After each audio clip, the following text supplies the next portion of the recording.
This was not the space I intended to take back next, but it is the space that is calling my name.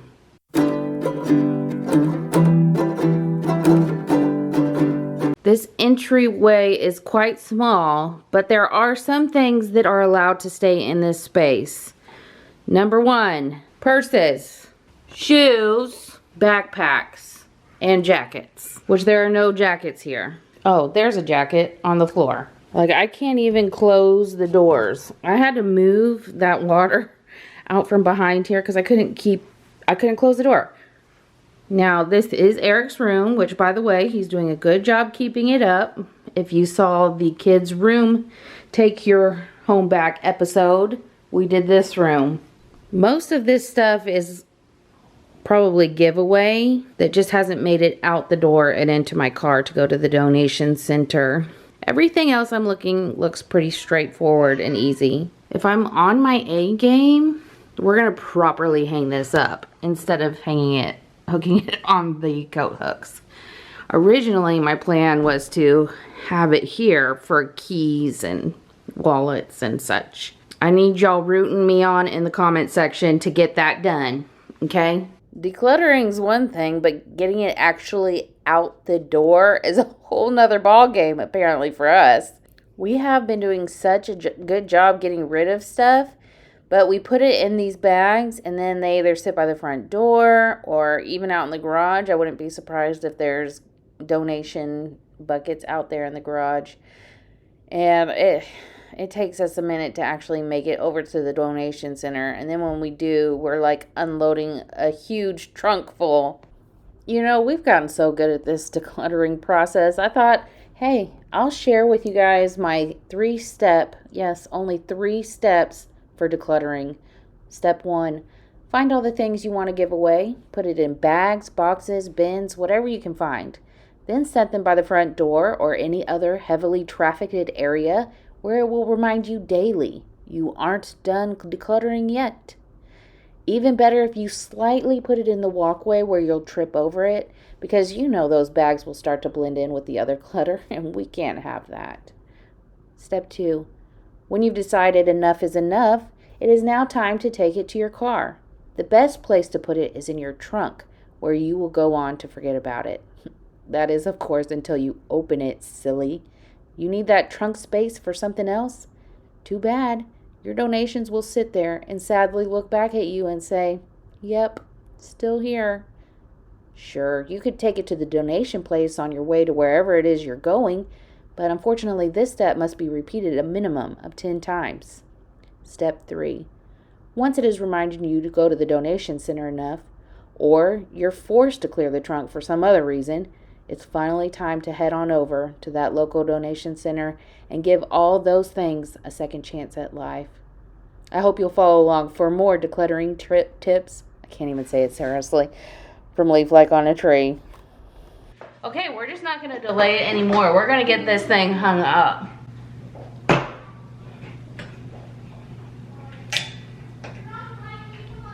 Handy Shan.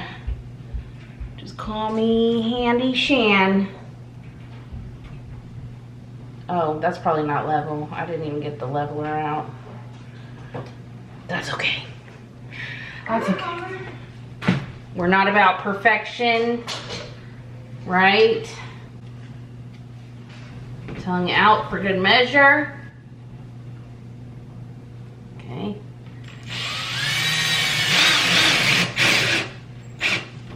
Let's start there.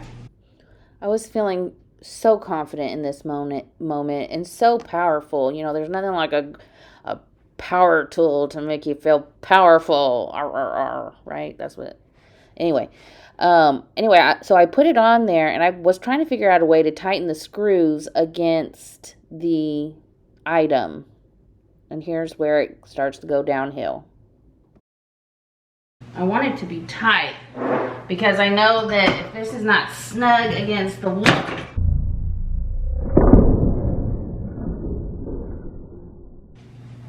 I broke it. Steven, I broke it. Oh, that face. Do not hire me. for your DIY projects. Hot glue always. Now what?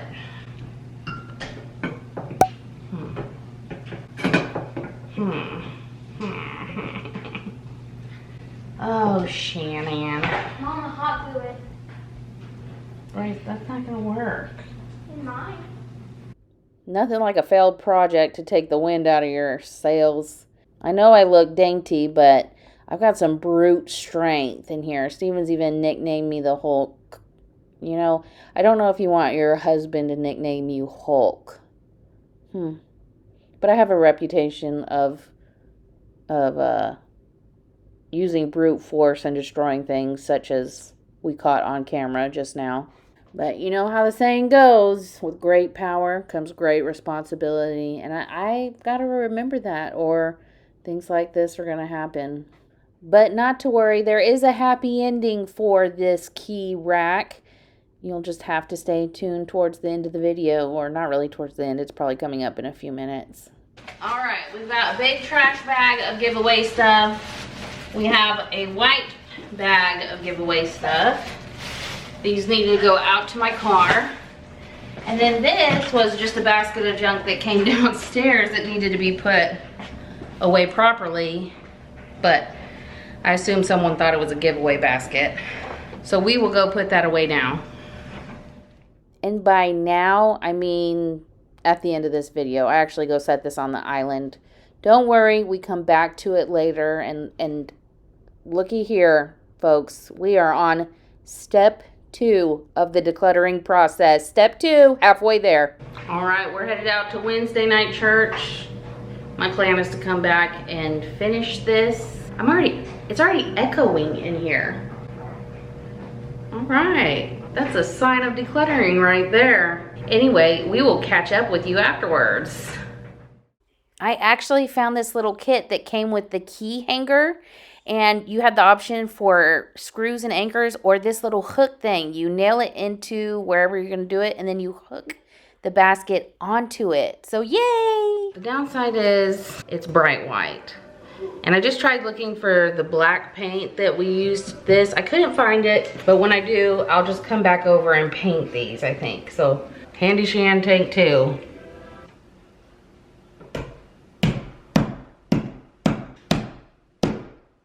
I'm not hitting it, I'm hitting the wood. You have to return to cold. Oh, snap. There, just push them in. That's working.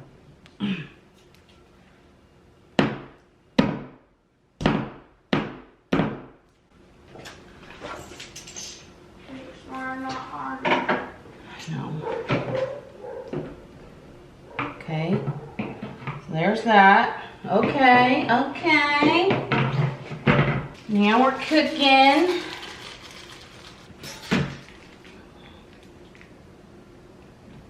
That's good.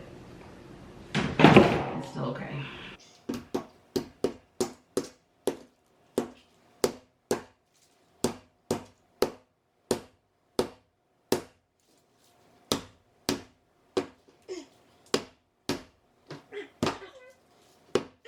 That's what I'm trying to avoid, hitting the wood, because it damages it. But we got it. Okay. Moment of truth. Bueno. Like I said, the white is not ideal, sticks out like a sore thumb. But once I find that paint, and really, because this is in the shadow, I might even just be able to get some acrylic paint to paint those and just try to get them to match as best as possible. Like, even if they were solid black, it'd look better than bright white. You know what I mean? I am so grateful that you guys are here. Thank you so much for clicking on this video and hanging out with me. Having you around just makes these jobs way more fun. And doesn't this look like petrified wood? Yeah, my kids collect rocks. I'm sure that's pretty normal amongst kids. All 3 of my kids are rock collectors, even the teenagers still.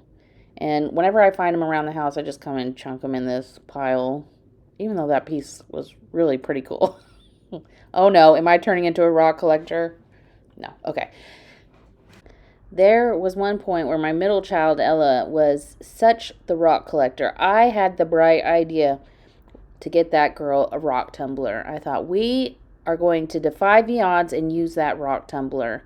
Raise your hand if you have fallen for the rock tumbler gimmick. Ask me how many rocks we have tumbled. Zero.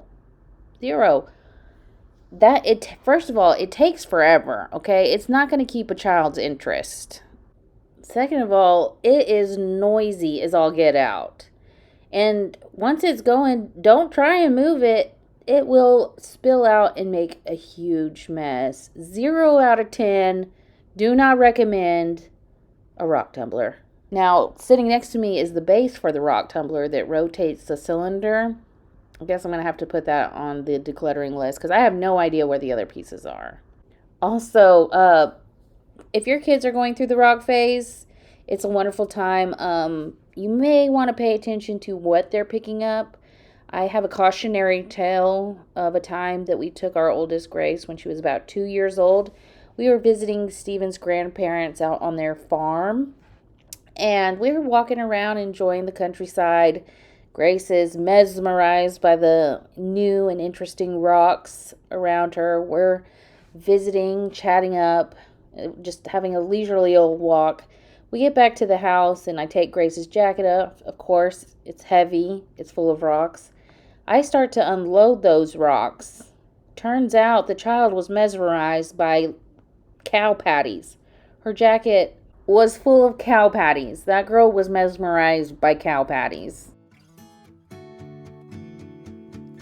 Up in a painted cup, I will pour my love from a cloud above. So bright I can see the lights, taking you up and above the blue sky. Tastes good to be drinking all of the honey sweet brew of ours. Up in a painted cup, right in the sky like a firefly.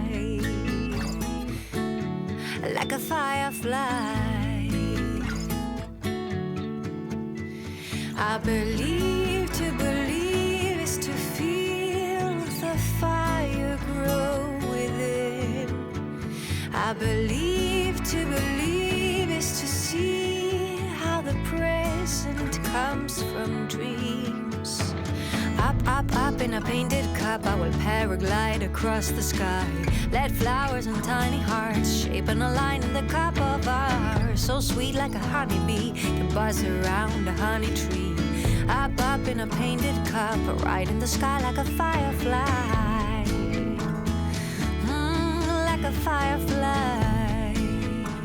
All right, we're going to do this together. Otherwise, I will likely just let this sit here. Oops. So here's my plan of action. We're going to divide it up into the rooms it needs to go, and then we're going to take it there. Ready, set, go. I believe to believe is to feel the Fist bump, we're doing a great job. No, but really, you guys do hold me accountable. Anytime I start that decluttering project and I turn on the camera, it's like you guys are right there with me. I can just hear you guys in the background cheering me on, rooting me on, and it holds me accountable to do stuff like this. Like if I was doing it on my own, I would have not come back to this pink basket. This pink basket probably would have sat on this counter, a week, 2 weeks, who knows, really. But knowing you guys were there, knowing you guys love seeing the mess, made me want to go say, you know what, we're going to tackle it. We're going to do it right now. And this was probably the most satisfying of all the projects, getting this put away. I believe to believe is to see how the present comes from dreams. Color in my love, love, love. Color in my love. You know, there's just something about taking that basket full of stuff, everything having a home, and if it didn't, it's in the giveaway bucket. It's such a nice feeling to know that a box of junk like that has a place, and it just takes a little bit of time to put it away. This space feels so much better. Let's look at what it looked like beforehand. I mean, it was an obstacle course getting out the door, but now it feels so much bigger. I was really reluctant to make this space part of your take your home back because I really wanted to work in areas that would not get destroyed again so quickly. This room, naturally, it's an entryway, it's a dumping ground, it's in constant need of attention, but taking time like we did today to really take it down to the bare minimum, take care of, you know, the key hook project, really reset the space, it's gonna help propel me forward in the other spaces that I need to take back. I hope you'll hit that subscribe button. Join me on this Take Your Home Back series. If you haven't already, go say something kind to yourself, and we will see you in the next one.